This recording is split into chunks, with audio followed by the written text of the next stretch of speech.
Welcome to the Journeys Webcast. Thank you for tuning in. I am so honored that you spend these Monday afternoon, for me anyway, with me. I'm Allan Karl, your host, Journeys Webcast.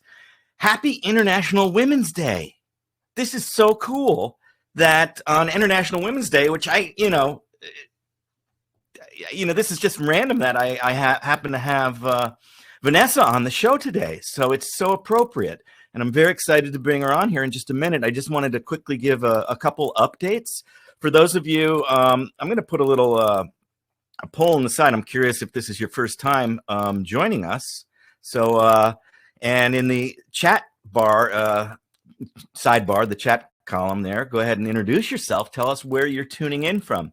If for some reason during the webcast there is a jittery video or the video gets frozen, go ahead and click that red button at the top that says, I think it says reconnect, and it will, clean that up for you. Sometimes that happens depending on bandwidth, of course. And then there is a chat column there for sure. Definitely introduce yourself. And if you have any questions, you can, at the bottom there where it says chat mode, you can convert that over to Q&A mode, and that'll flag a question. So we'll be able to see that.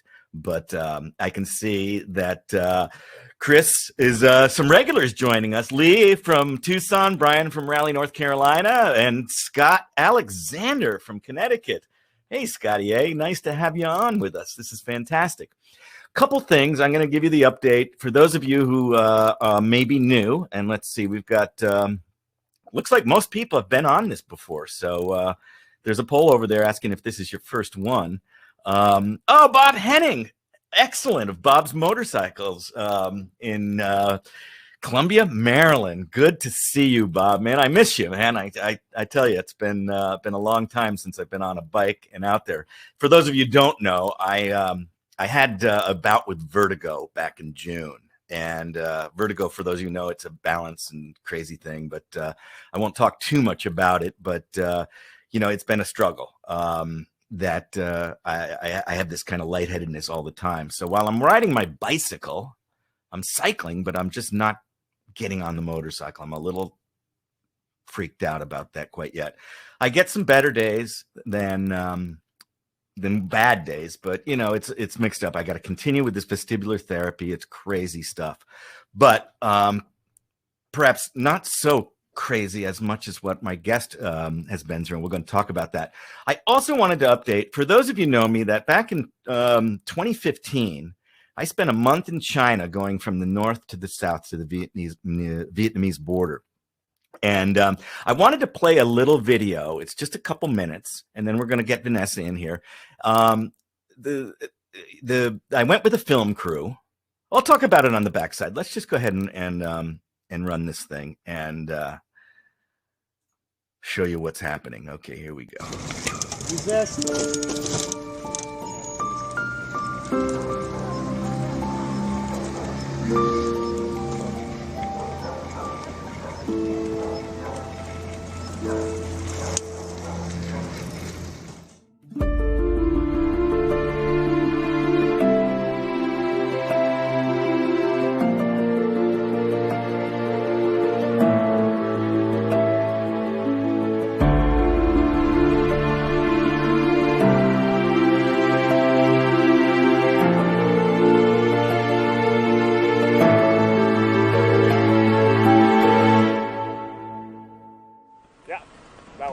Okay. And now cool. Now we're recording our conversation, Alan. Let's go.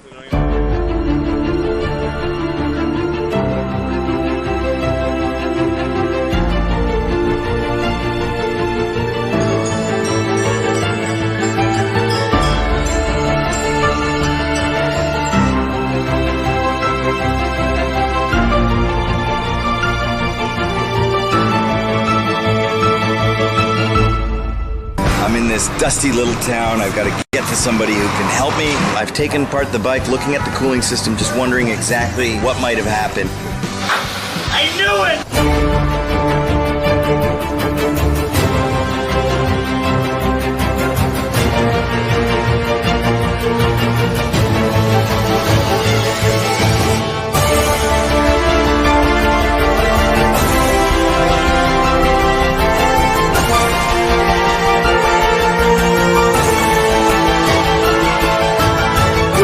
fast as I can. Is it? Ooh. Yeah.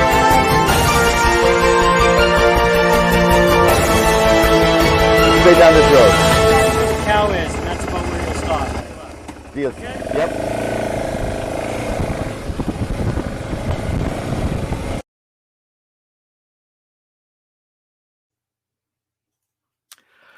Okay, pretty cool, huh? It's really sad that that footage has never been seen, but thanks to some friends and family, and for Pan, Panayiotianitsis, he's the producer, director, and we have decided there were some problems before. I won't get into that, but we're gonna edit this full episode of this show. We don't know exactly how long it's gonna be. But we know we've got great stories. We had a great time for the most part in China. So sometime this end of the spring or early summer, that episode is going to drop. We're going to put it up on maybe Apple TV Plus or Amazon Prime for free. This is going to be for free. And the idea is hopefully that footage becomes a show reel where we can go and continue to film more episodes. So that I just wanted to share with you because that is news. I put that together, that little quick video, just to kind of share that that news with you. So with that, let me tell you, first of all, it's so cool that Vanessa Ruck is joining me today on International Women's Day, and you are going to love her. The story of well, tragedy to happiness is inspiring and a lesson for all of us. But, you know, after being hit by a car in 2014 while bicycling to work, Vanessa's world was turned upside down. Now, you got to know that you're going to see some badass motorcycle stuff with this woman today, but they were never motorcycles part of her life before that accident. But since then, they've been instrumental in her recovery. So she joins us live to share this life-changing story from an accident to a Harley-Davidson and hard enduro. And I might even add another H in there, a Husqvarna, but we'll get to that in a minute. So that's right. From the muddiest single track to pristine and winding tarmac, Vanessa rides most anything, including enduro, trials, adventure bikes, and yes, V-twin Harleys. Born and raised in England, Vanessa has been a go-getter always and a chase your dreams kind of girl. At 18, she left home to go to university and then got her first job. But in 2014, just a year before I was riding around China, her life took a big turn. A red light running car crashed into her while she was cycling to work that day. Since that day, she's made it her goal to make the most of every day, and she's helping others do the same. Her escapism has always been through sports, whether that's kite surfing, snowboarding, mountain biking. It's always about getting physical. However, unfortunately, that accident changed all that, but it did usher motorbikes into her world. Riding bikes swiftly became her favorite form of adventure. The open road, the power, the ability to disappear into the unknown and just to travel the world. She's traveled throughout Europe, as well as Iceland, Bolivia, Sardinia, Ukraine, and much more. Today, Vanessa, and I just learned this, she is the girl on a bike. It's a very popular social media influencer within the adventure motorcycling community. And we'll put some links up to her website in a bit so you can follow her. But today she just told me that in the UK, YouTube in the UK featured her YouTube channel on International Women's Day. Join me in welcoming Vanessa Ruck to the Journeys Webcast. Hey, Vanessa! Hey! Wow, that was quite an intro. Very much. Well, you know, happy International Women's Day.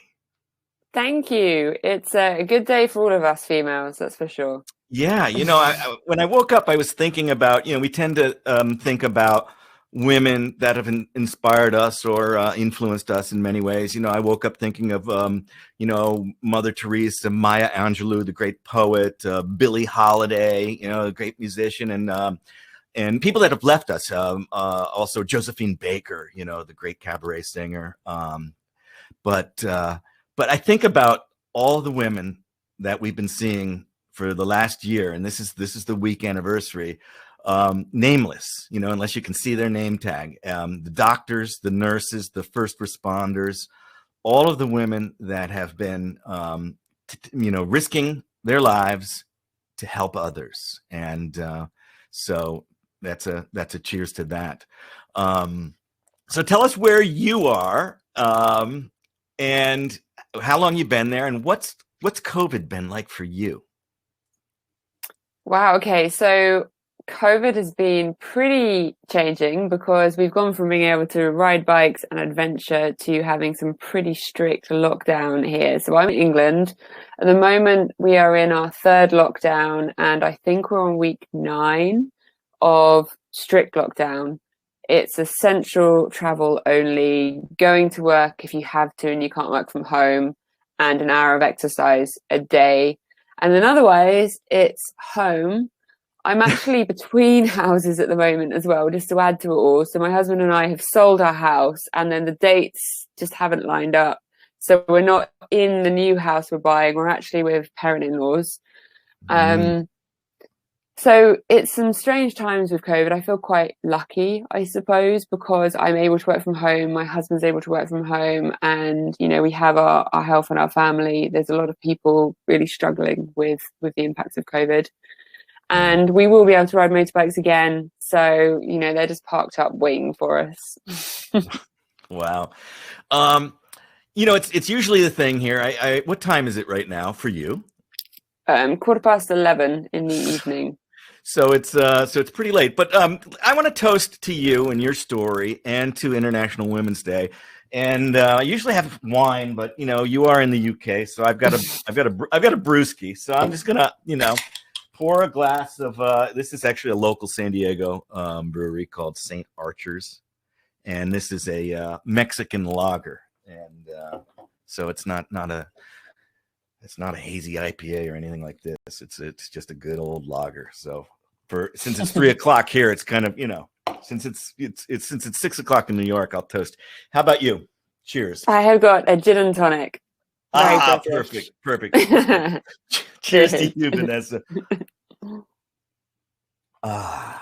There you go. Hey, Karen is tuning in from New Jersey. Scott Penwarden, who is right here near me. Scott and Lori tuned in, and so that's great. If you don't forget, if you guys have any questions all along, you can use that chat to ask away. I want to go back to 2014. I want to go back to, you know, how motorcycles were not even a blip on your radar at that point. You know, you're a hardcore cyclist at this point. You're on your way to work. First of all, how far from where you lived to where you worked? And you pretty much biked every day, didn't you? Yeah, every day. Rain, shine, ice, winds. I cycled. It was 16-mile round trip, so it was quite a comfortable distance. Some nice little hills in there, but it meant that I got fizz before I even got to my desk. I didn't have to battle traffic. I didn't have to do parking in Oxford city centre, and I loved it. It kept me fit. Absolutely. So take us back to that morning. What was going on in your mind? What was happening in work? And how did this happen? And exactly what happened?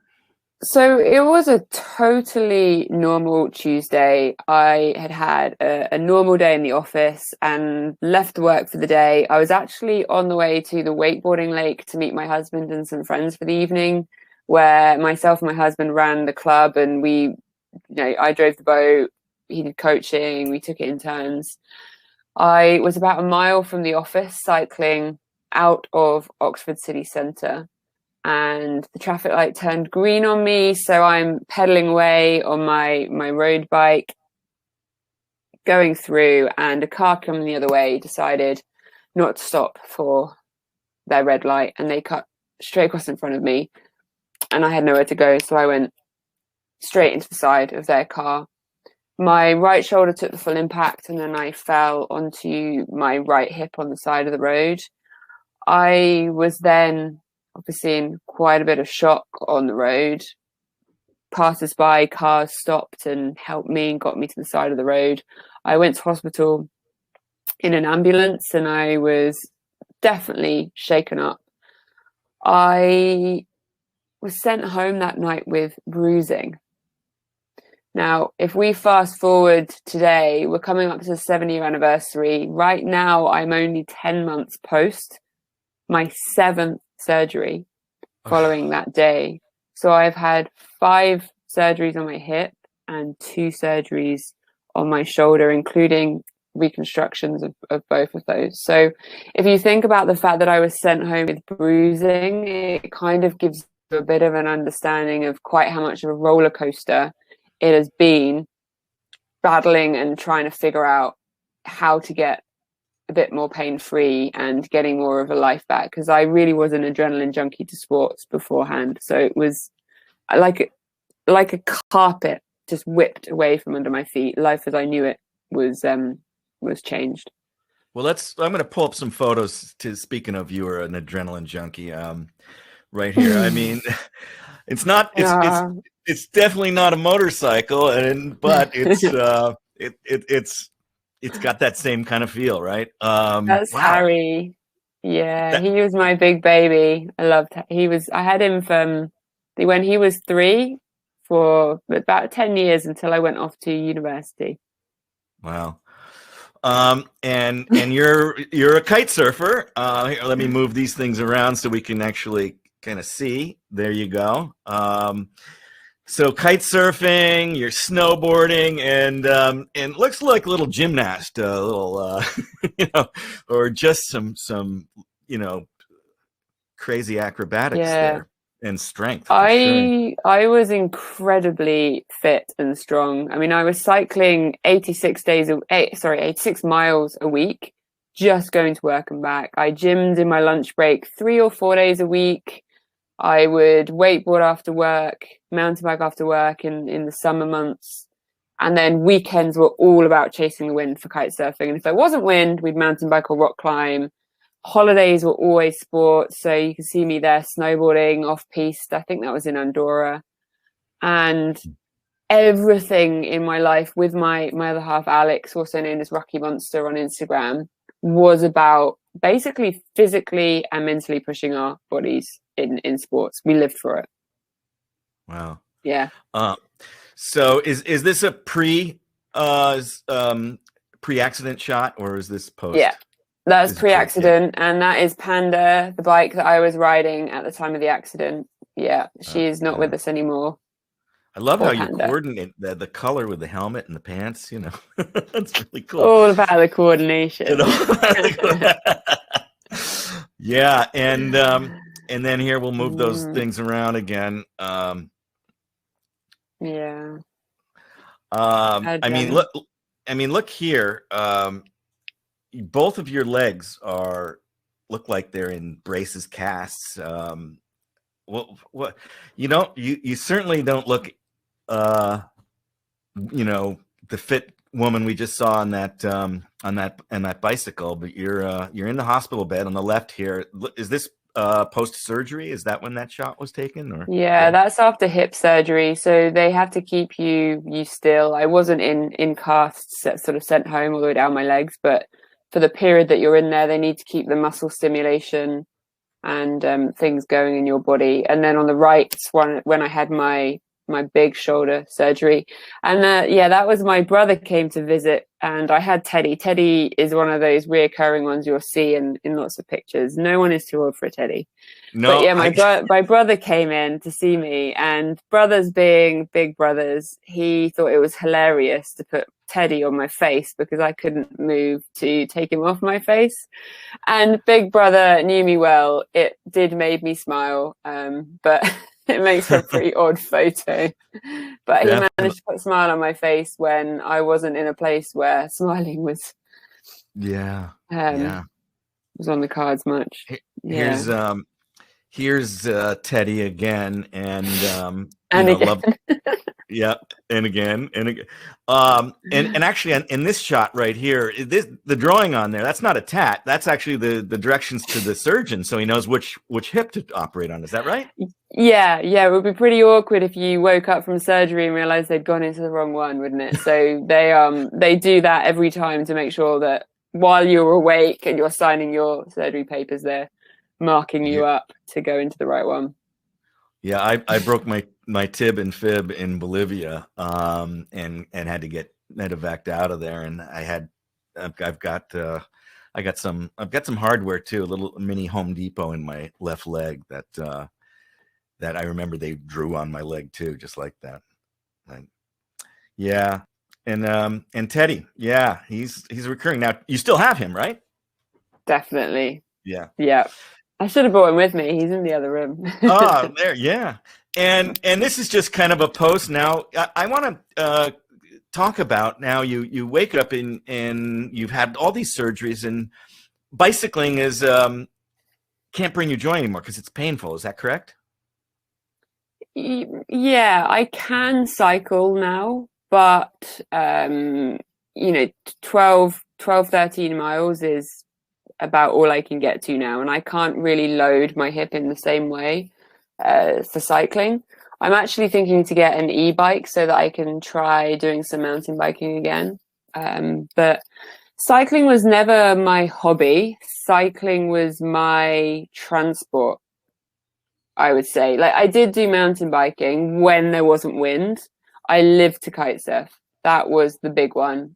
And so I suppose, I mean, when I actually first decided I wanted to get the off-road enduro bike, I was actually bedbound following my first hip surgery. And I don't know to this day where I got the idea from. I woke up in the morning and I rolled over to my husband. I didn't roll over because I couldn't roll over. I sort of turned to him awkwardly. And I was like, can I get a dirt bike? And he was just like, what? Where did this come from? Yes, of course. Yeah, we can get you a dirt bike. And so we went out and we did a load of research and worked out that a Yamaha WR250 was going to be a really great option for a first off-road bike. And we bought it. We were lucky that we were in a position we could just pick up an old one. And it was 5 months until I could even sit on it. It's pretty high But too. How tall? I had it. How tall are you? I'm 169 centimeters with a 69 centimeter inseam. Okay. Yeah, it's quite tall, but yeah. And that wasn't my worry. That wasn't your worry. But my height wasn't what was on my mind. So how is that? So for 5 months, the WR250 is sitting in the garage. You can't get on it, but you're looking at it every day, right? It was the best motivation I could have, because on those days when I hurt too much to want to even bother getting out of bed, where I just couldn't bother to do my physio, it was that reminder, like, come on, Vanessa, you've got this. And I think setting goals for your recovery, whether it's little goals like making it to the toilet on your own so you don't have to pee in a bedpan, whether it's putting your own socks on, managing to brush your own hair, making it downstairs for dinner, going into the garden for the first time, walking down the road, or getting on your bike for the first time and riding around the block. Like, all these goals keep you going. Yeah. Is your husband a rider? Was he a rider at the time? So we both had our full licenses when we met and just didn't have bikes in our life. I actually had a motorbike for a period when I lived on a remote island in the Bahamas when I was 20. But then it was purely a means of transport, came back to the UK and I couldn't justify a second vehicle. And it was never really a thing. I wasn't a biker. I didn't get it as such. And anyone that's a biker will understand what I mean by, like, I didn't get it. And so he happened to have his license. It was all like two peas in the pods anyway. So we, our first ride together was actually in Texas, riding Harley-Davidsons on Midpoint Cafe, Route 66, Paliduri Canyon, etc. Yeah, I'm going to bring up this photo right now. Speaking of Harley, this is obviously not Texas, but no, that's the Alps, top of Glosslochner Pass. You can actually see St. Gothard's Pass in the background, which is one of the oldest cobblestone mountain passes. I'm pretty sure that is that one. But this photo has quite a funny story, because Harley-Davidson Global reposted it probably 2 years ago, a year and a half ago. And there was a load of backlash on the post. They didn't tag me in it. They didn't at me. So no one knew who the girl was. And there was a huge backlash that it was so obviously a green screen. Like, look at there's no shadow, like that. You don't get mountains like that. It's so fake. Harley, you're rubbish. And I'm just like, what? That's the Alps. That is how beautiful the Alps are. And then my favorite comment was from someone who knew who I was and recognized it. And they were like, hang on a minute. If she was a model, she would have done her hair. And I was like, what's wrong with my hair? Wow. I Anyway. can't believe they said that. Here, let's can't go. Yeah. I've got. I just want to show a handful of these. I've got another group, a batch that really Cool. gets into to talk how as somebody who commented on a post I put about this webcast today, that said I follow her Instagram. She's badass, and you know, there you have it right here. I mean Wow. and just for adding a bit of color, some more V-twin action there. Where is this?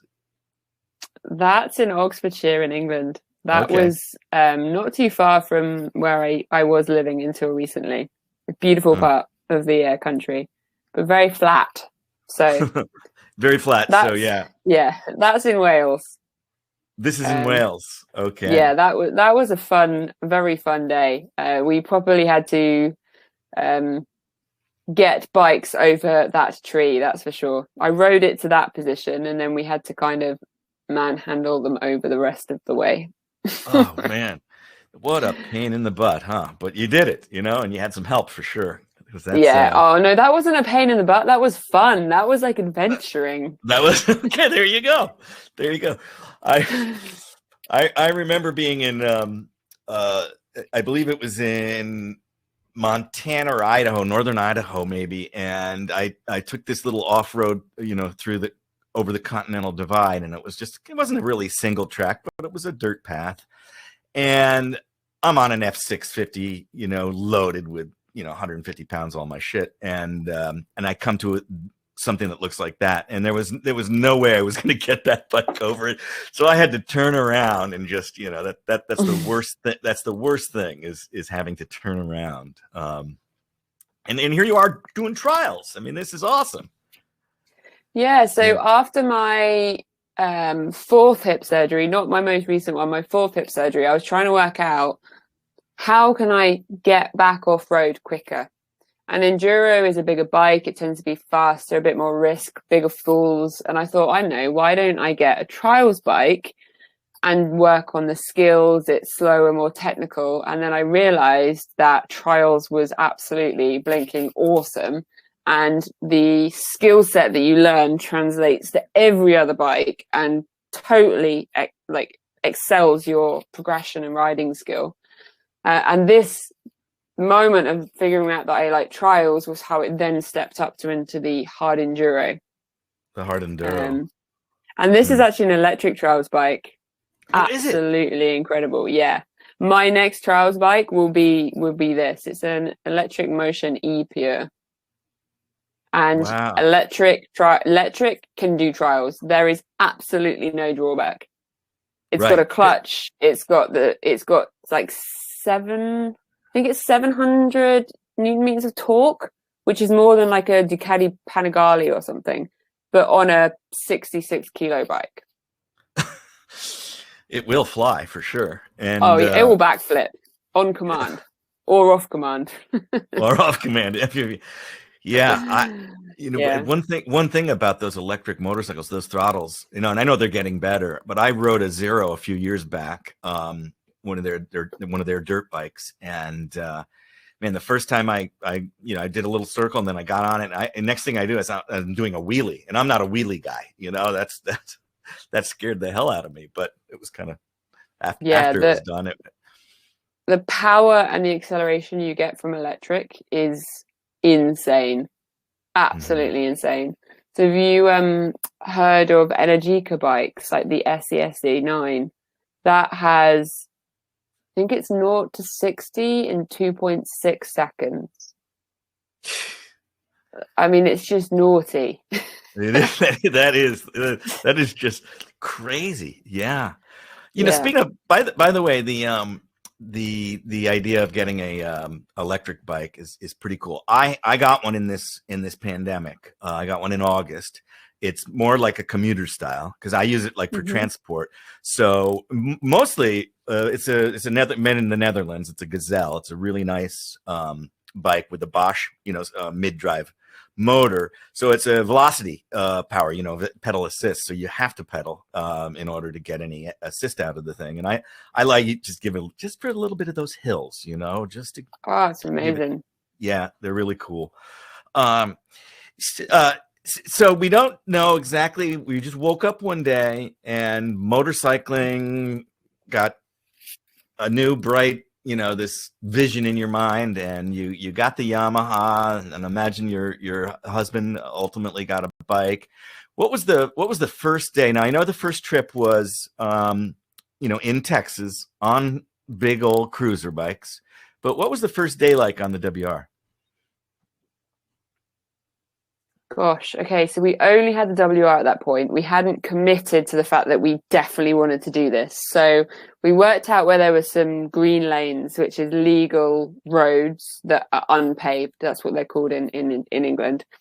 We worked out where there were some of these, and we went out both in our higgledy-piggledy kit to try and be as safe as possible. We sort of shared a helmet and goggles, and then we had like big boots. We got decent boots, body protection.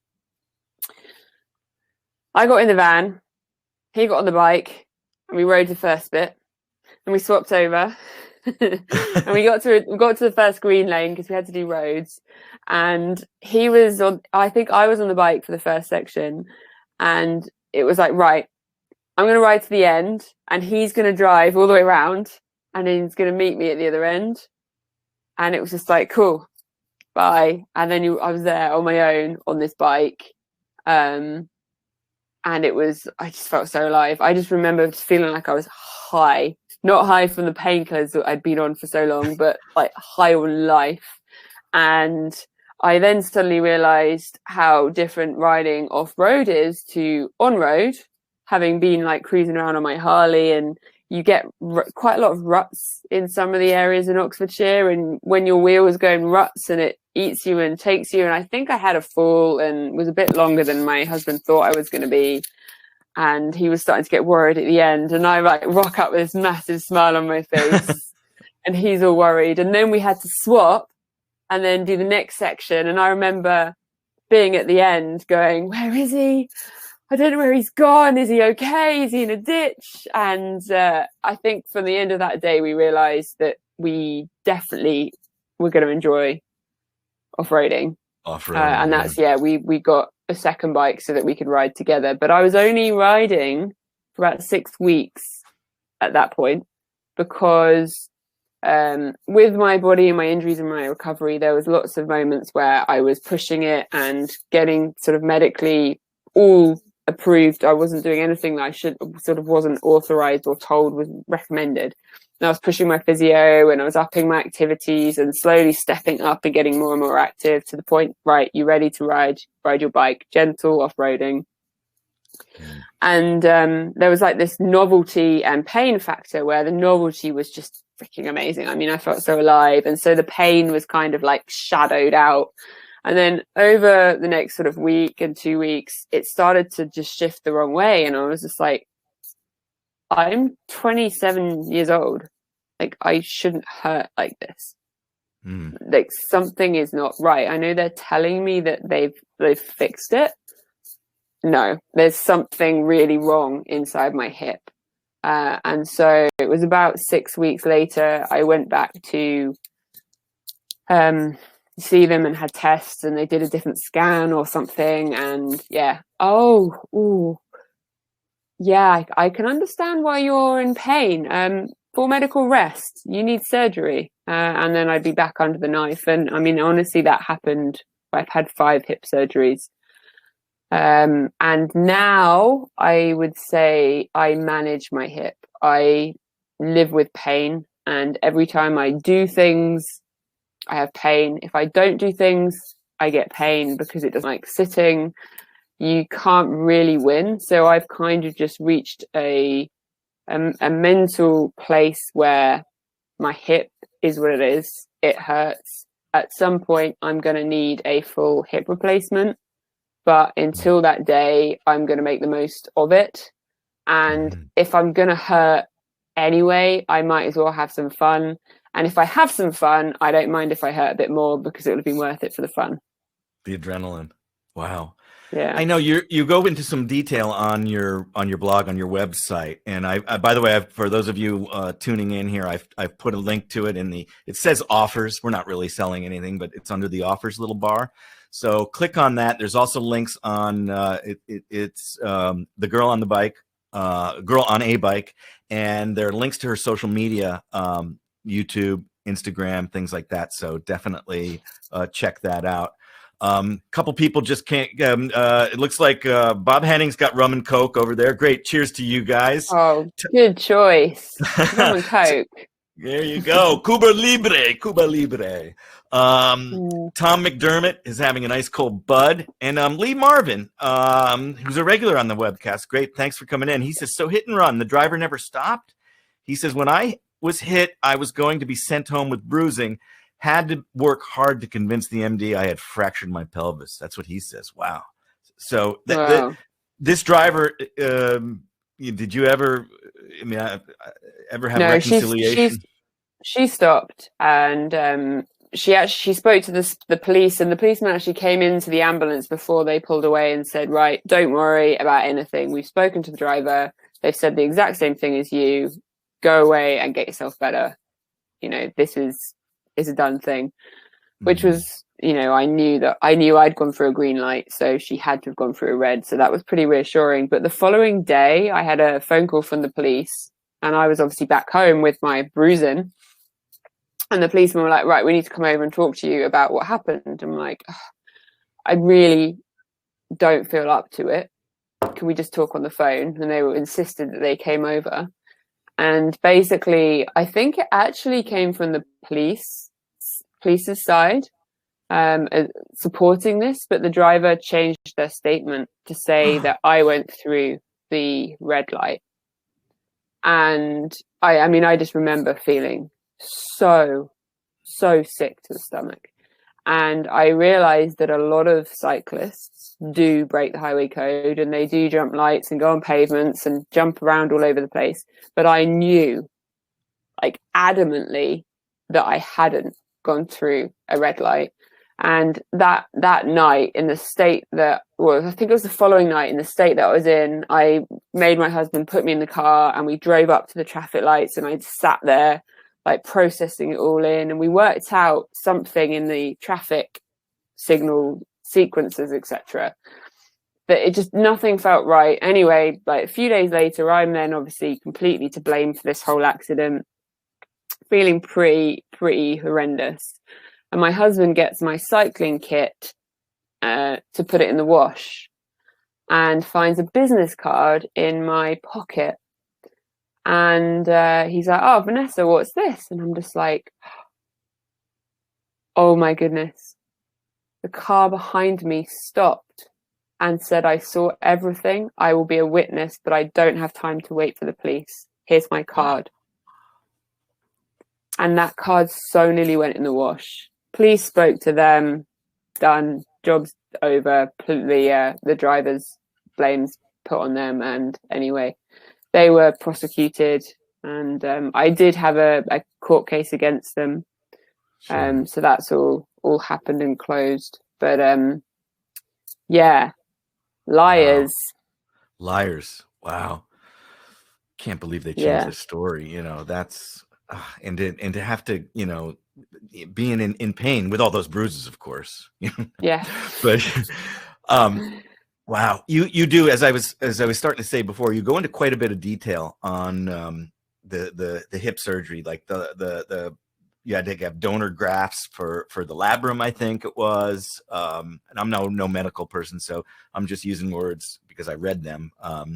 But what was, so the hip required more surgeries than the shoulder, or is it the other way around? Yeah, the hip was 5, the shoulder was just 2. Just two. Just two. But I mean, my shoulder, so the accident was March. First surgery was October on my shoulder. And that was a surgery that, in hindsight, just was a waste of time. I ended up stopping seeing that surgeon and went to a new one. And I had the bigger surgery April the following year. So 13 months later, I had the surgery that surgeon, I walked into the room. I think I was in a top like this. I look pretty straight now with the scars underneath this, but I walked into the room in a top like this, and the first thing he said to me was, "Why have you refused surgery?" And I was just like, "I haven't." And he was just like, "Yeah, let's sit down and talk." But I mean, you could bounce this around. My arm was 2 inches longer down my body, where my shoulder, I mean, he described it as not being fully attached. But the difficult thing is that when you have a big trauma or injury, our human bodies are absolutely incredible for adapting and coping and compensating. And so for 13 months, my shoulder was learning to survive and function, being told that there was nothing wrong with it, have some more steroids. I think I had 5 steroids in my shoulder before we got to the other specialist. Do more physio, people get over this in 3 weeks, 6 months. No, I'm sorry, 6 weeks, 3 months, go and do your physio. And so my body really adapted, and it wasn't a case of just like cut it open, fix it up, put it back together. I say just, that's a big surgery as itself, but I then had to relearn how it should behave because it had been compensating for so long. If that makes any sense. Yeah. Did you ever, obviously in physical rehab, you probably used a treadmill, right? To get you. I was actually really lucky to use one of those anti-gravity machines. So the ones that the astronaut guys use. Yeah, I also had a water treadmill. So you're actually in like a swimming pool. So it gives you support and resistance in a different way. I had some pretty cool tools.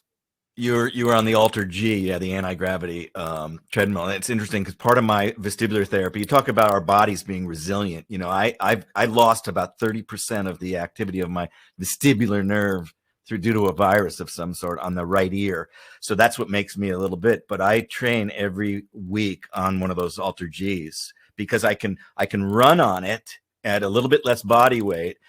But I can also do things, what they call visual ocular reflex, VOR. I'm moving my head and doing things like this and following something in front of me while I'm running. So if I was on a regular treadmill, I have the chance to lose my balance and fall. So you can't look around on a normal treadmill; you just fall off. yeah, exactly.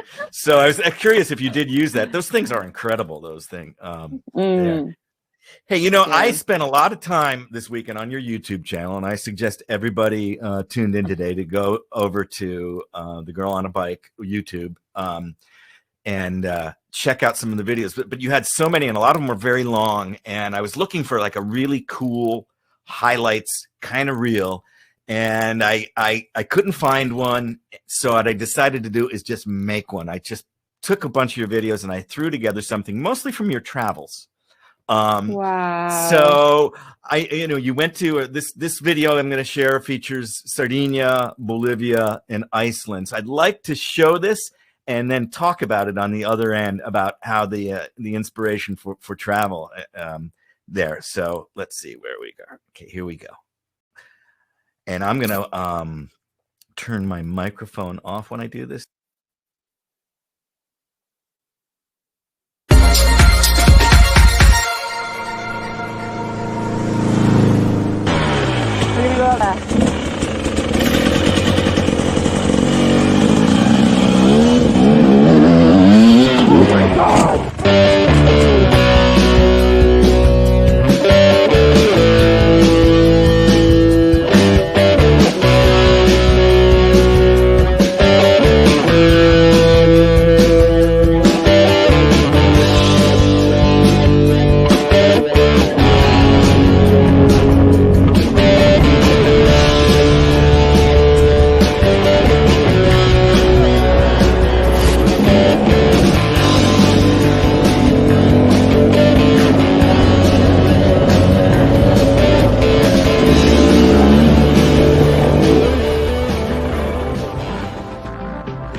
miles tops off-road, and it's all like twisty, windy, puddly, rocky. It's really wet and windy and epic. The terrain out here is just amazing. I was kind of expecting slightly more kind of fire trucky vibes, but oh my god, it's rocky, sandy, rutty, rocky, enduro-y. Oh man, it's just incredible.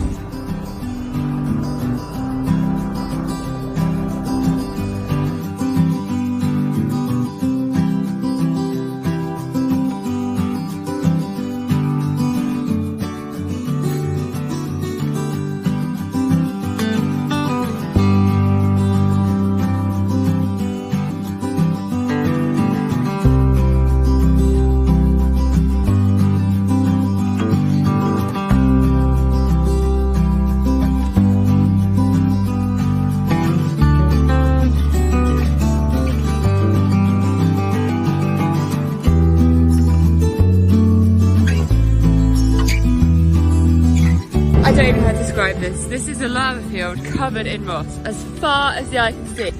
Iceland, man!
Most incredible day's riding we've ever had. 8 bikes, 8 riders, successfully home! Woo! Yay!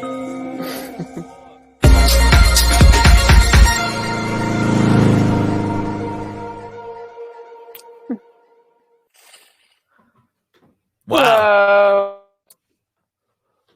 So that was really cool.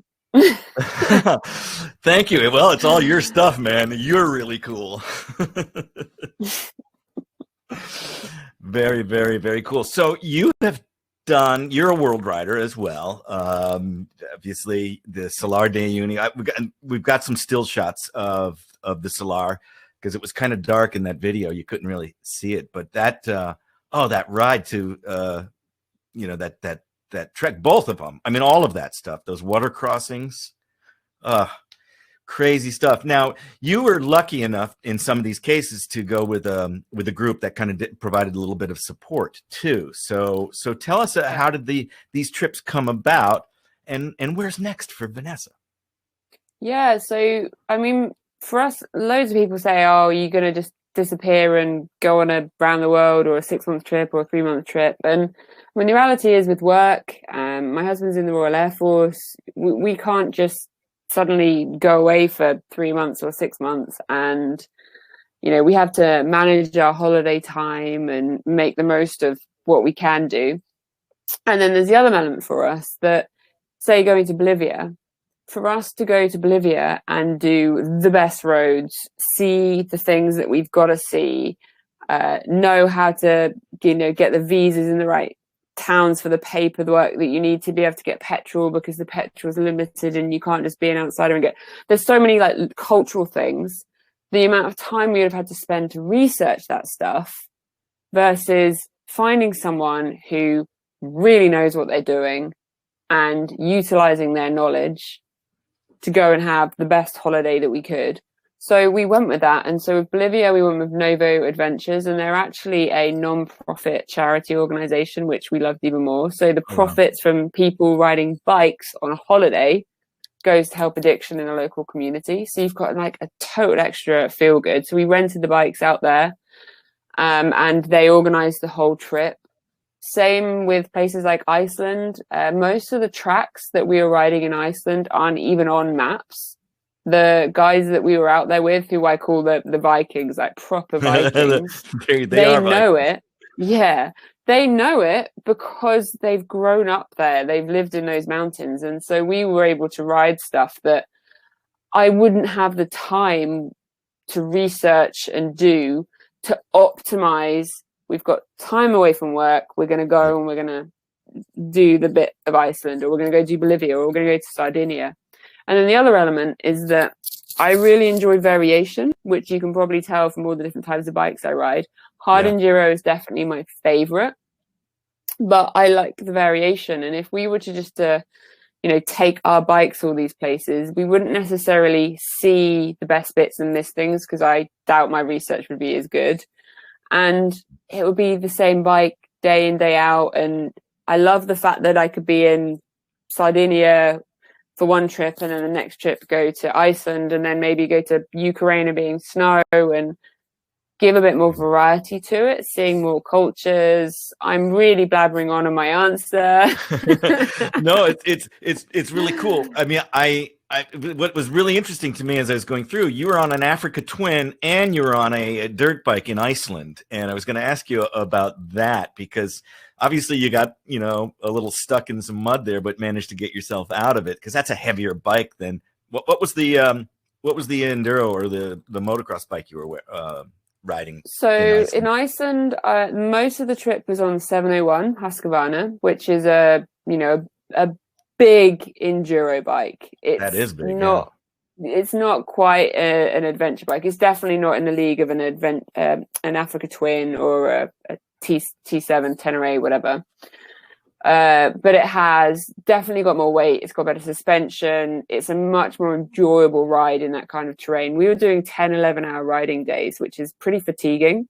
However, one of the days I had to ride a 450, which was really cool, light and nimble, way more on the enduro side. But man, it was really hard work keeping up with the 701s with that much less power. You were constantly having to wring its neck and keep it up with the 701s.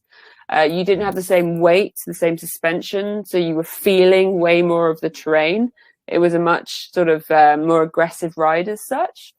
The Africa Twin, where I was stuck in that ice puddle, that was actually in Wales, and the ice was about this thick. So I was having to sledgehammer my way through it. Some of the puddles didn't break, and you just sort of ride across them. And then I was with another bike, and then sometimes it wouldn't break for him, but then I'd get halfway across and it would break, or they would just break. But when you're on an ice puddle and it breaks, you don't just fall down to the ground underneath. The chunks of ice will grapple at your wheels and you'll slide, and it will, an ice that thick it throws your wheels off all over the place. It was if I had had my heart rate monitor on, I would have had some very high peaks. Wow. Yeah. That was cool though. That's Sardinia. How big was that bike? Cause you were going, that was some crazy, rocky. Sardinia, I was on my dream bike, which is the Husqvarna TE 300. So that's a 2-stroke enduro bike. I ride the 250 in England. So basically it's very similar to my hard enduro bike. But yeah, we did some cool terrain in Sardinia. Yeah, it looked really, really incredible there. It's love it. You have that diversity. I'm a solo traveler. I'm all loaded up, and I've got. And then the bike, it's a 650. I love that bike, and even as old as it is now, it's 15 years old. I think it's sitting in Greece right now, in Athens, actually. Wow.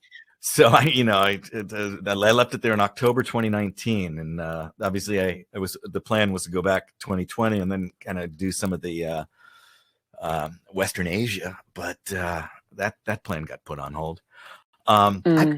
I've got some more photos here because some of this we got a few more. I know we're pushing right here at the hour, but yeah, can I ask you to stick around? I know it's midnight there, but let's kind of just talk through some of this because this is obviously Iceland because we just saw that. Yeah. And that's the 701. Yep, that's the 701. Mm-hmm. Yeah. And I'm in every bit of waterproof that I have, waterproof socks. You get wet from above and below in Iceland. It's very wet and cold, but in the right kit, I was perfect. Yeah, I was in Iceland in 2017, I guess, in July, and I was wet all the time, wet. And I loved the lava fields that you showed there. I rode through those; they were absolutely spectacular. Okay, so obviously I snuck in the Africa Twin thinking it was Iceland because it kind of looked a little bit. So, but this is Wales, I guess. This is Wales. One of the clues there is the trees, actually, because I don't think they have you're right. forests in quite the same way. But yeah, this was in Wales. That's a lake behind me that's frozen. You definitely couldn't walk on it. It wasn't that frozen. But yeah.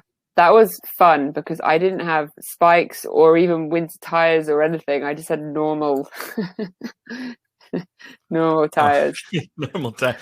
Man, it's interesting. You obviously the trees should have been a clue for me when I was doing that. But I have to tell you a little funny story. So I was with some of that film crew. We actually filmed in Iceland as well, and there's that'll be another project coming out. But it's funny, the film crew's from Vancouver, and they had a buddy of theirs has a outdoors brand company, and they make these what do you call them? They're like hammocks that are tents, so you sleep in a string it between two. Ideally 2 trees. So I had a normal tent, but they brought a couple of these things, and we get to Iceland, and then the first night we're camping, it's like, well, there's no trees. You can't hang up this thing. So it went, they tied one part of that hammock to the door of the car and the other to the handlebar of my motorcycle, and we kind of rigged that up. But that's funny. Okay, that's good. Okay, we're well, I know this. You know this. Where are we? Bolivia, Salada Uni. Yeah, that was incredible. The world's biggest salt flats, bigger than Bonneville. Yeah, which lots of people don't realize. Crazy story about riding here is the fact that I rode for 5 minutes at 40 miles an hour with my eyes closed. How many minutes? 5. You went 5. When I did it, I think I could only do it for about a minute, and I kind of could have freaked out. But yeah, that it's 4,000 square miles, which is roughly the size of the state in the U.S. of Delaware, or the size of the county of Los Angeles. This thing is the largest. It's so large it can be seen from space. And in fact, a lot of the GPS satellites are kind of synchronized and get synced using this as a target. So that's little good tidbit. Facts. Yeah. Well, so I have we use Cardo intercoms on our helmets. So I was with my husband, and he was my eyes as such. So I just trusted him. But what you don't really think about is that when you close your eyes, part of your balance actually goes. And part of your stability and keeping your bike straight is your eyes knowing what's going on. So my husband was having to be like, yeah, bit of left weight, a bit more weight on your left. And I wish we'd had a GPS tracker on to see the squiggle I did across. Wow. Yeah. It's so right that your balance goes. Cause again, with my crazy vertigo story, when it gets a little dark out, even when I'm on the bicycle, if it's past sunset, and I like to go watch the sunset here on the beach, and you get this even with my condition even more. And there's one of the exercises, and this is something everybody can try to do. This is one of the treatment things, and it's kind of funny. So stand in a corner, okay? So you have a not right in the corner, just a little bit out. So you have a wall on each side of you, because you're going to need it, because if you fall, you want something to hold you up. So you stand in a corner, put your arms across your chest like this, put your feet tandem, one in front of the other like this, and close your eyes and try to stand balanced for 1 minute. Even people without vestibular problems will find that very difficult. And it's so humbling. You do that. I'm like, fuck, come on. I can do this. So I'm gonna try it. Yeah, you try it. Let me and send me a note. Let me know how long you can do, because I imagine with your hip and everything, it may be, who knows, but it's a good thing. Here we are on one of the islands, right? No, that's not water. That's the Sladihuli in the background. That's the salt flat. That's what I mean. Each of these little things are actually islands, because at one point this was covered in water. So that's why when I mean that you're on an island. Yeah, so this is actually a volcano. It's a volcano. Yeah. Wow. Yeah, that was a really fun ride. We were staying in a village down at the bottom. I can't remember the name offhand. And we'd been riding all day, and we were riding back to the village. My husband and I are obviously on our intercoms as we're driving back with the group. And we're just like, what's up there? And we get the attention of Andy, who's the tour guy from Novo Adventures. And we're just like, what's that? And he's like, oh, that's the volcano Talipia or something. I'm sorry, I should remember all these names. And we're like, can we ride up there? And he was like, I have no credible answer to why we can't try. So we went on a mission, and we managed to find this gate and get someone with a key, and like through these walls, and we get up there. It was quite a fun, hairy climb. It was definitely the most technical riding I'd done on such a big bike ever. Thankfully, I didn't drop my bike. Andy dropped his bike 3 times on the way up, and we made it to the top. It was absolutely gorgeous, most amazing views. Wow. And what we didn't think about was the fact that it was obviously getting dark, so we had to come back down as light was falling. And then by the time we got back down to the bottom, it was pitch black, and the gate had been locked. The wall that we snuck through had been filled in with big stones and boulders. So the local village had obviously realized, or the word had got out, that these 3 motorbikes had gone up the volcano, and we were going to be coming back down. And then we obviously had to pay a little fare to get back out. A little extortion. I see. We didn't want to sleep up there, but it was all part of the adventure. Was everybody on? I mean, there's 2 tigers. Were they all tigers? Yeah. Yep. The 3 of us and tigers. Yep. And I've been here. This is the crazy place. Tell us about this. Yeah, so train graveyard, not too far away from the salt flats, and there are some of the most magnificent old steam trains and carriages you can even imagine, and they are just parked and dumped. We got really lucky that, I mean, this is another benefit of going with a company that knows these places. He was like, we need to get there early if you want to enjoy going there. So we got there really early, and we had a couple of hours actually exploring and coming around, which you're allowed to do, taking photos, getting some cool YouTube footage. And then we decided to, we're done, heading on our way as the coaches of people arrived, like the tourists for the day coming in. And because we had that local knowledge, knew to get there at the crack of dawn to make the most of it. And get the photos really cool. Without a bunch of people looking around. Yeah. Llamas. I love animals, and anytime there are animals, I just gravitate towards them. And yeah, there's actually a photo of me in the middle of them somewhere. The shepherd thought it was hilarious because Andy was able to, speak local dialogue and everything with them, and managed to get them to surround me. How cool!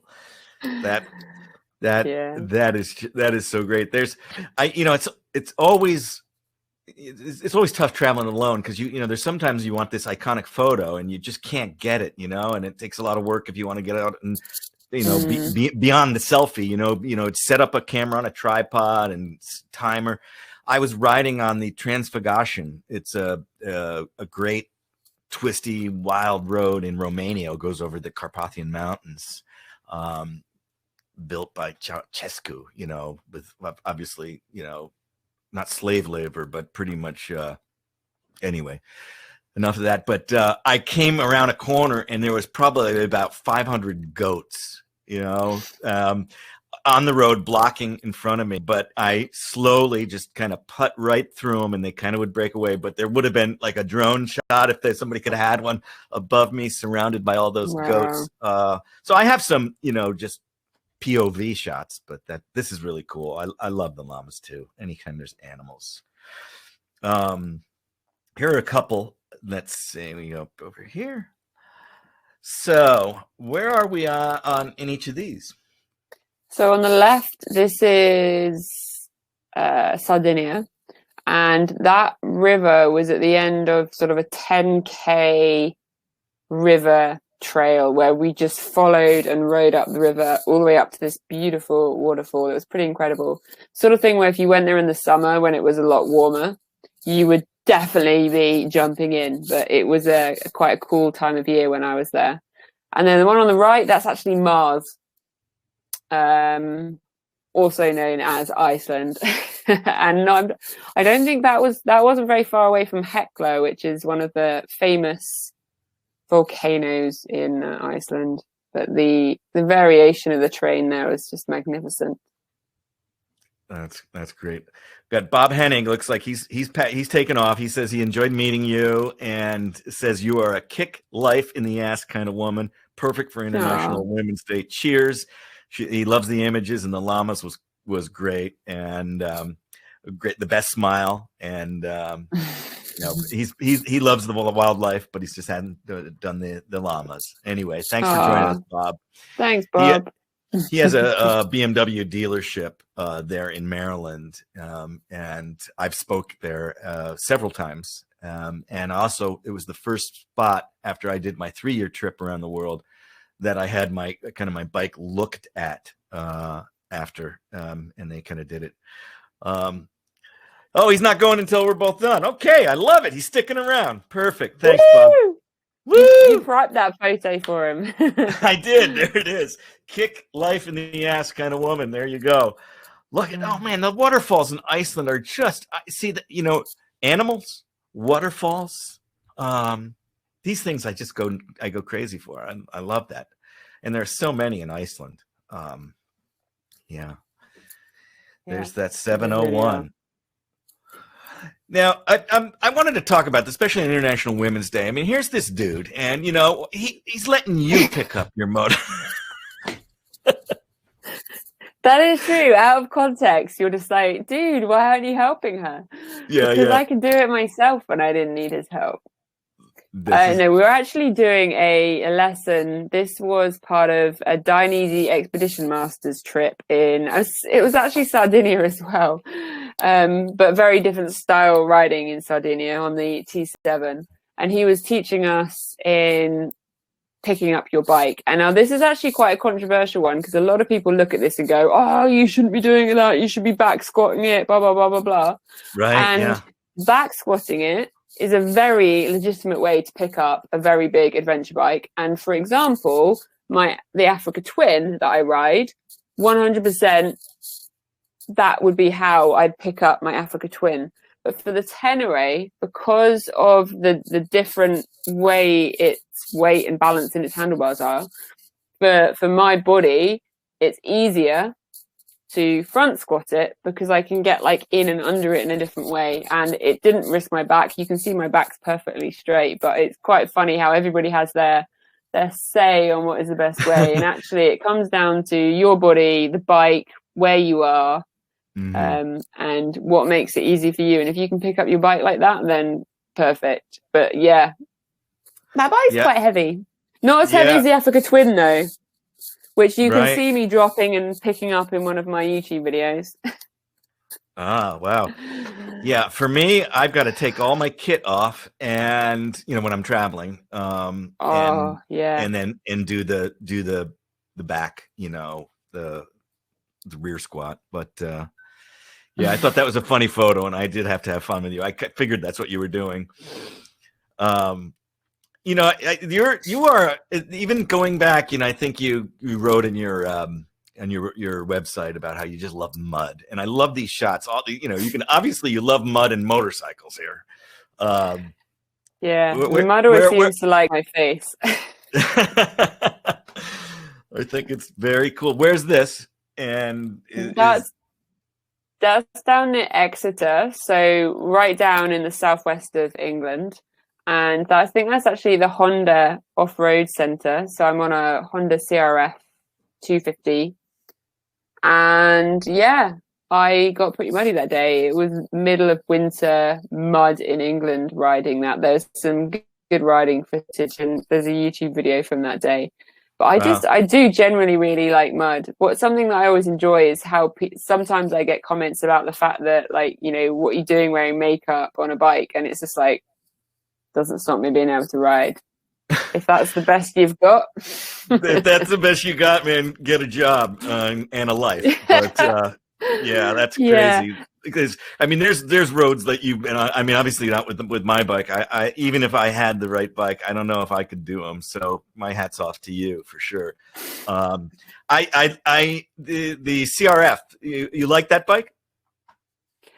I personally wouldn't choose to have one, but I can understand why people do like them.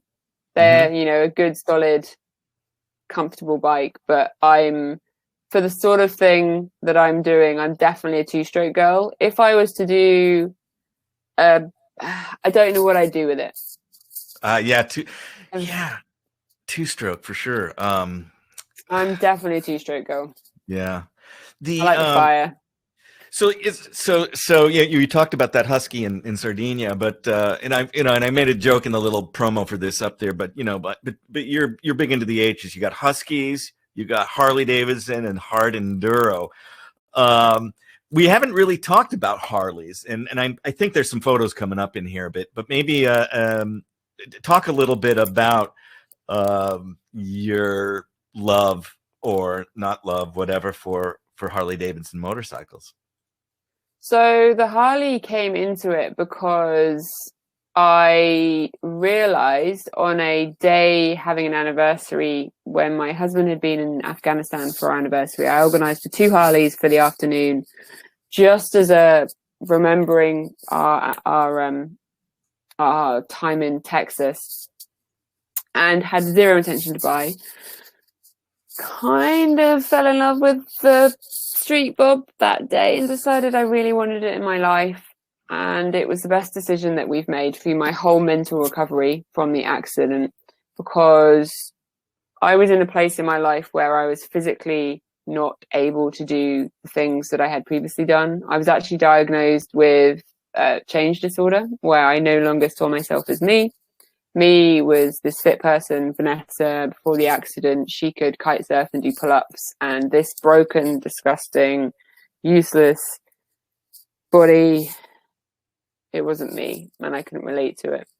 I didn't really have, everything in my life was taken away as far as the sports, friendship circles. When your friends still want to go off kite surfing, they go kite surfing, and you really work out who your true friends are. And the Harley made us realize that we could have a bit of fun and a bit of adventure, and it was a very different pace of life, but it got me out of the house. I still remember the first time we went camping. We rode about 6 miles from our house because that's all I could handle with my body, but I was out of the house. We had a little campfire, we had some wine, we had some steak, and I felt so alive. It was nothing compared to the adventures we would have had prior to the accident, but for where I was in my life then, it was everything that I needed. And that was the beginning of us going on road trips around the world, not around the world, sorry, around Europe, and riding to Croatia and Italy. And I think we've done about 15 countries around Europe on the Harleys, 20,000 miles, where I was able to go on a road trip on this big, comfortable sofa that potatoed along, but I couldn't do the sports. And so it became our new hobby, really, and our new sense of freedom, while I was working through with my body, trying to get to a point where I could do more. And obviously every time I had surgery, I mean, there were months and months where I wasn't able to ride even the Harley. And I tell people, I'm bike agnostic. I mean, I like what I've got, and I agree with you, and especially the way you frame it with this got you outside. It got the wind in your hair and your face. It got a little bit of exhilaration, because even though you're on that big pillow and sofa, you are just one with the world. Unlike anything, you can't, a road trip in a car is not the same thing. This is exhilarating, and doesn't matter what you ride. Even if you want to ride a scooter, I tell people just get on two wheels and feel that exhilaration. So good for you, Vanessa. That's great. I'm gonna put this one up. It was I love this because I put these two together here. Let's get something done here with this and this. There we go. You're not only badass in the mud and the single tracks and the rocky, steep, rutted, crappy, shitty roads. You're a wrench. You can twist a wrench. You even have. I'm going to put it up on the offer. Actually, I'm going to take off. Hopefully, you guys have already clicked on that. But Vanessa's got a thing on her website called Vanessa's Top 10 Tools, the must-have tools as a motorcycle rider and mechanic. So. Click on that link in the offer column, read that article while you're there, subscribe to all of her social channels. But how did this mechanical ability come in? And since it's International Women's Day, you are a bit of an inspiration. And that's why the UK YouTube chose to feature you, because it's not just, hey, I throw some makeup on and look cool on a bike, my wavy blonde hair. You're you're the real thing. Being completely honest, if we didn't spanner our own bikes, we wouldn't be able to afford to do the riding that we do, because we wouldn't be able to afford to pay someone to look after them all. And when you look after your own bike and you learn how they work, you can feel and understand when things aren't wrong. When you're out on the trail and something's not right, you're way more likely to be able to sort it out and ride home, as opposed to having to do a walk or an awkward phone call for a rescue mission. I think everything that I've ever done through my life, I've always tried to be on a mission to be as credible as I can be in what I do, and try and learn as much as I can about what I do. And, when I was lucky enough to be able to ride a horse, I learned how to look after it, and I looked after it. And why should it be different with a bike? I want to understand how it works and get to know it. And I'm really low down in my learning career ahead of me as far as how bikes work. I've learned what I've encountered, because I'm learning as I go along. YouTube videos, bike manuals. My husband is very handy. He's an engineer in the Royal Air Force, so he's pretty good with all this stuff and has the patience of a saint to teach me. And things like these last couple of weekends, we've been putting new brakes on the van. And when you put new brakes on the van, there's two sides. So he does one side, I do the other side. And, I learn as we go. And we actually had a race changing the spark plugs on the van 3 weekends ago. I won. I definitely got the easier side because I had slightly better clearance, but I still won. We're not competitive at all. Oh, I see. You bring up a point there about how you want to be as authentic and real, and one of the things you write about in your website is a lot of people really curate their social media. They want to look the best, they want to show the best, they want every glamour beauty shot, whatever it is.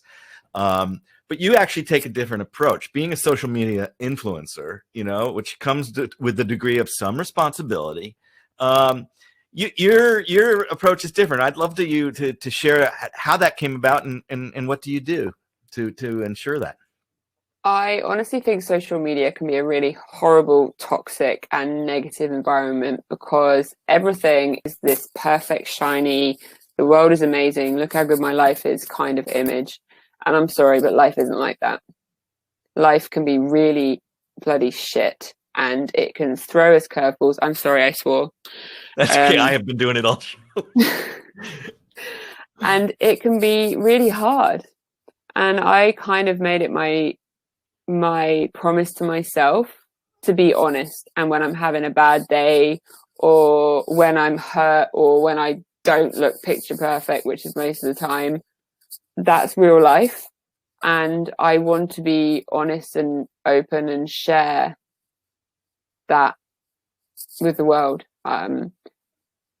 Because social media is too fake otherwise.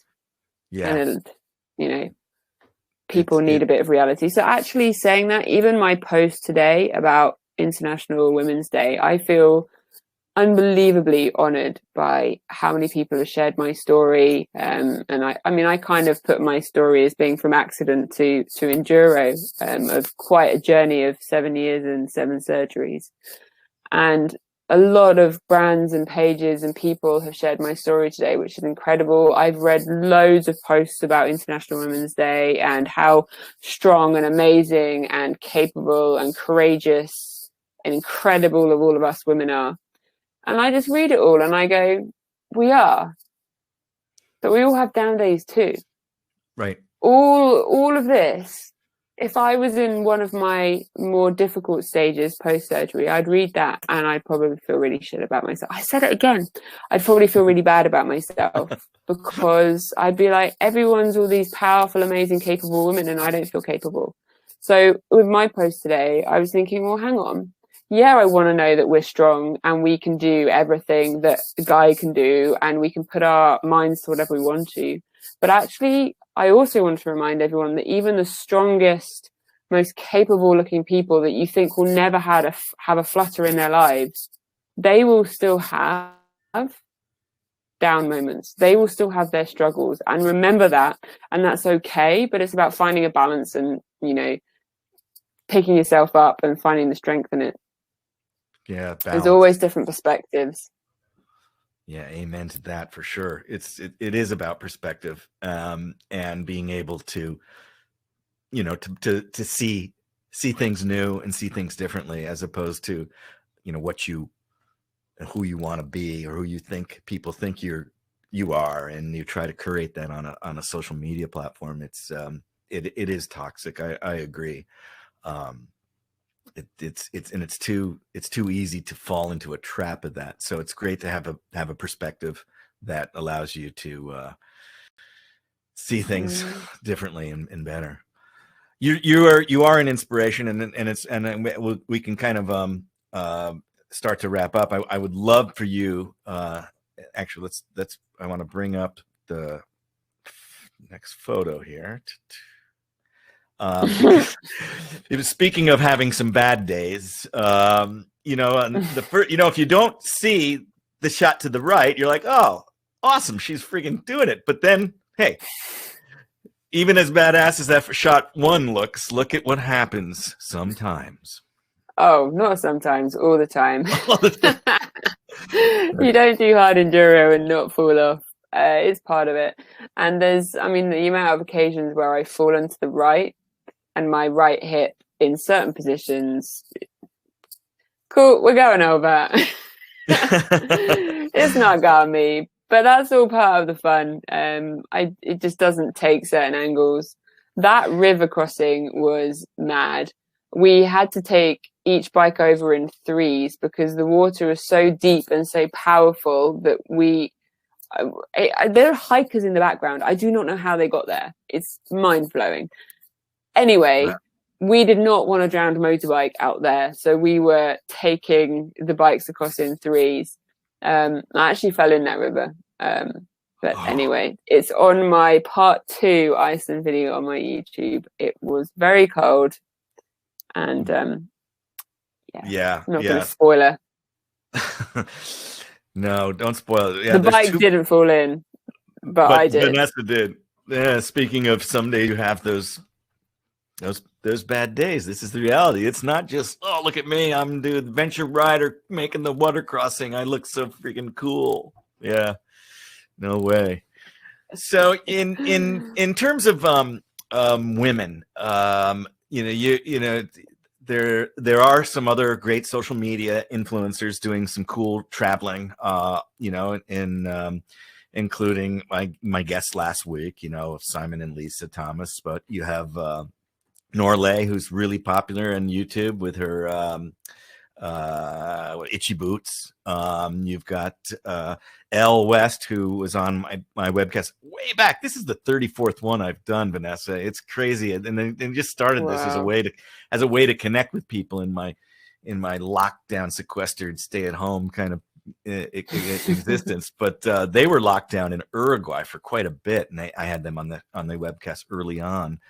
But for women that maybe a little bit hesitant, or they just don't, motorcycling is it's a bit of a there's some fear that can build up. There's the uncertainty, there's the dangerous part of riding, whether it's hard enduro or just, like I said, on a scooter on the beach. What advice do you give women, and how do you help them make that decision to finally feel that exhilaration we talked about, that the two-wheel ride can give you?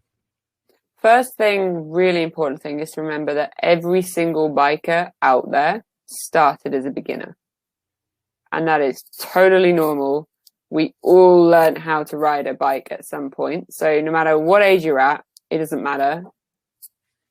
We all started there. So you won't be the only person that's been a newbie on a bike. And then I'd say put yourself in the most comfortable environment that you can. My recommendation is always to try trials riding, because it tends to be the safest, the slowest, and the most controlled form of riding in an off-road environment, so you're not on tarmac. And it focuses you in on the key skills that will translate to every other motorbike you could ever touch. So the clutch control, the balance, and slow speed riding. A monkey can ride a bike fast, but riding a bike really slow and controlled takes a lot more skill. And if you've got that, you will come. The speed will come. So put yourself in an environment where you feel comfortable, be with people that you trust, and just give it a go. And I suppose a big part of that is also to be kind to yourself. Don't, if you struggle with it or you find it difficult, that's okay. Don't give up, but don't beat yourself up over the fact that you're finding it difficult. Because it can be frustrating if you don't suddenly get it and you're not suddenly riding around doing wheelies. I'd say a massive portion of bike riders can't do wheelies anyway. So, yeah, it's not about the wheelie. Yeah. No. Okay. Yeah. I was just going to add, just start slow and make sure you enjoy it. Find the fun in it. Yeah. A couple of comments on the chat room here. Alan Tecchio, who's been here several times back in New Jersey. He loves the social media comment. And he so agrees. So there's that. Lee Marvin as well. Scott Alexander. Excellent show. He's enjoying it. That's great. And Alan Tecchio says, "Don't diss monkeys like that." LOL. Happen to have been called a monkey by many. Oh, I love monkeys. Yeah. And Bob Henning, once again, he says, "Perhaps the best show and guest yet, Alan. I hope one day Vanessa wants to visit the U.S. so he can host you. Maybe you can go and speak to." He does some great, back in the day, pre-COVID, great great presentations, great atmosphere over at Bob's BMW in Maryland. So you've got an invitation there when you get back. I'd be game with that. That's great. Wow, we've these things go sometimes just so they go over. I can't ever keep these things to an hour because the guests are so interesting, and you've been just fantastic. And the photos, the video, really great stuff. So before we roll the little kind of closing video, but tell our guests any last bit of wisdom, whether it relates to motorcycles, life, or a world in COVID. Make the most of every single day, because you do not know what is going to happen tomorrow. And for me, my life changed pretty dramatically, and I kind of wish pre-accident I'd had the same gratitude and appreciation for how lucky I was. And so now I look for gratitude and happiness in everything I do and try and make the most of every single day. So it's about just getting up, getting out there, and giving stuff a go. If there's anything that you have thought of maybe trying or you've been putting off, just do it. Don't wait. Make the most of it. Amen to that. Life is a gift, and recognize that. This is something you need to cherish and do. And I try, we'd like to say, live life with no regrets. And the old adage goes, and I say this a lot in my things, usually the only thing you regret in life are the things that you don't do or didn't do. So do things.